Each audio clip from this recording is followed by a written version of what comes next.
Hello, all my Disney friends. So today I'm going to be talking about Disney's Rise of the Resistance. I'm going to tell you all my little tips and tricks that got me a boarding group and can hopefully do the same for you. If you didn't know, Disney's Rise of the Resistance is one of Disney's newest rides. It is in Hollywood Studios and it is in the Star Wars area. Right now, the only way to be able to ride Rise of the Resistance is to get a boarding group. Unfortunately, they are not doing any type of standby line. There are no fast passes, so the only way to get to ride is to get a boarding group.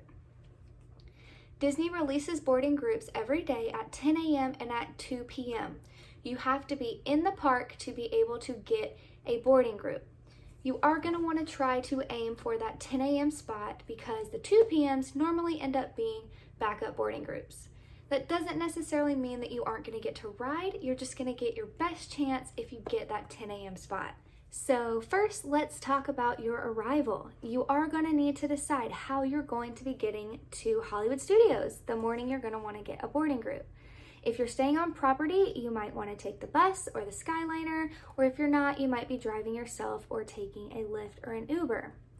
To me, I feel like the best way is to drive myself. I have nothing against Disney transportation. I absolutely love it. But just to make sure that I am there on time, I like to drive myself. If you want to check with your hotel beforehand and see how early the buses or the Skyliner are running, it might be perfectly, able to get there on time. It's just I like to kind of make sure that I'm there, so I drive myself. So if you do decide you want to drive, you are going to first get to Hollywood Studios parking lot. If you get there super early, like I did, they might turn you around, which it's okay. You'll get to the front, the security guard will just let you know, we're not letting anybody in till 8:45 or 8:50, and then they'll just have you circle back around. They'll keep doing that until that time if you end up coming before, so definitely wait till the time they tell you, but don't wait much after because that line will start to get backed up really quickly as soon as they start letting people through. So once you do get through and you get parked, the first thing you're going to do is you're going to start heading towards that entrance and you're going to get your temperature checked. It is super fast. They do it with a little, scan thermometer. They don't touch you in any way, and it goes very, very quickly. At least the past times I have been there, it has gone very, very fast. After that, you're going to go through your bag check. So lately, what they have been doing during this, COVID Disney time is they are having people walk with their bags through the metal detectors. They're not checking bags individually unless they end up setting off the metal detector. Little tip for me, if you have metal water bottles, obviously they're going to set off the metal detector. Why I didn't think of this, I don't know. So make sure you take those metal water bottles out before you walk through just so you don't get held up even longer at your bag check. After your bag check, you are going to go scan into the park. If you have a Magic Band, you're going to use that, or you might have a card, or however you are going to scan in. You're going to want to make sure that everyone that you want a boarding group for is scanned into the park before that 10 a.m. park opening time.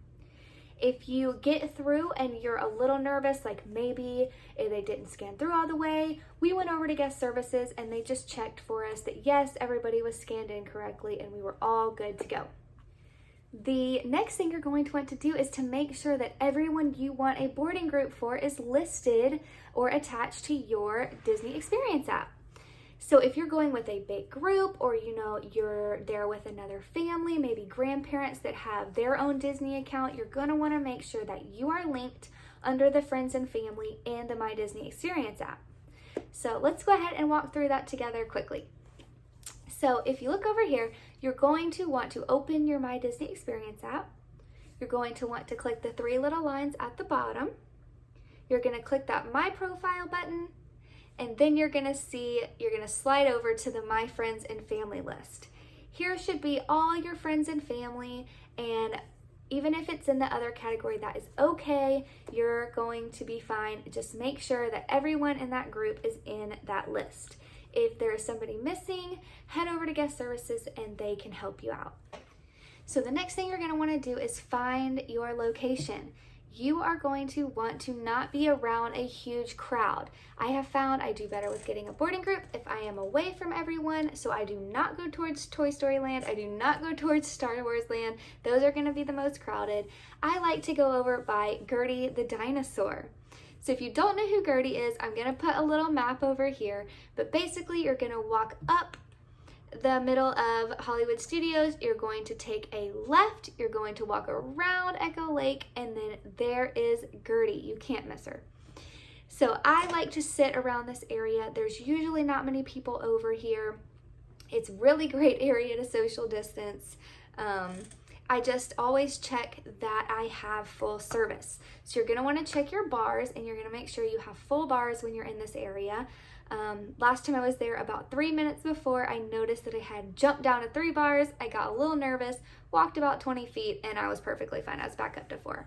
So you're just going to want to make sure that you are at full service no matter where you are. And like I said, I do a little bit better if I stay away from everybody. Next tip is to check your internet or your Wi-Fi. So some people do better with using Disney Wi-Fi. Some people use better with their own Wi-Fi or their own cellular data. So what you're going to want to do is you're going to want to get an app or a website that you can check this on. I'll put the link below for what I used, and I just checked both. I saw if I was doing better on the Disney Wi-Fi or if I was doing better turning that off.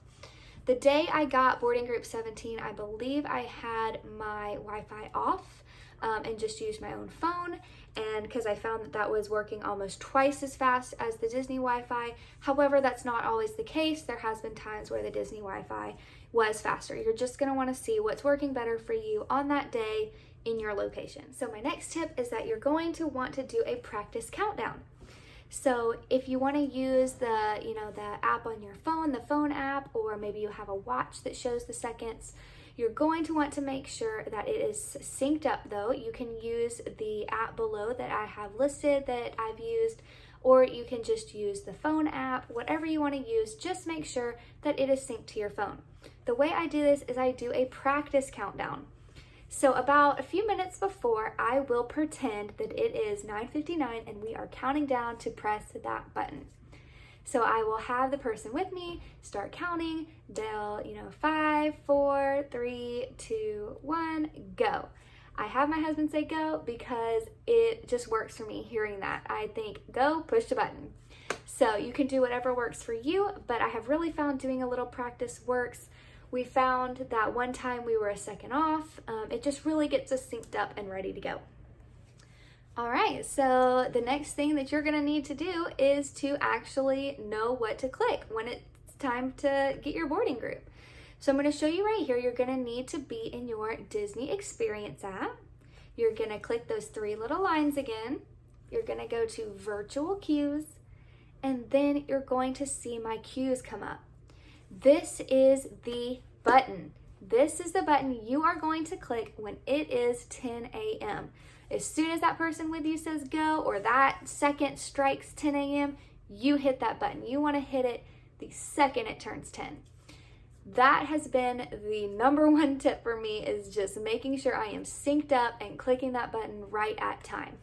If you click it now, you're going to see it takes you to the Rise the Resistance page, but it's showing that we're not getting on a boarding group right now. You have to be in the park to be able to see what the page is going to look like. But what's most important is you're back on that page, this page right here, ready to click 10, ready to click right at 10. Well, that concludes my tips for you guys. I really hope you found it helpful and it helps you get a boarding group. Rise the Resistance truly is magical and such a wonderful ride. Even if you're not a Star Wars fan, you're absolutely going to love it. If you found this video helpful, or if you found my tips got you a boarding group, please let me know below, and have a wonderful, magical Disney day.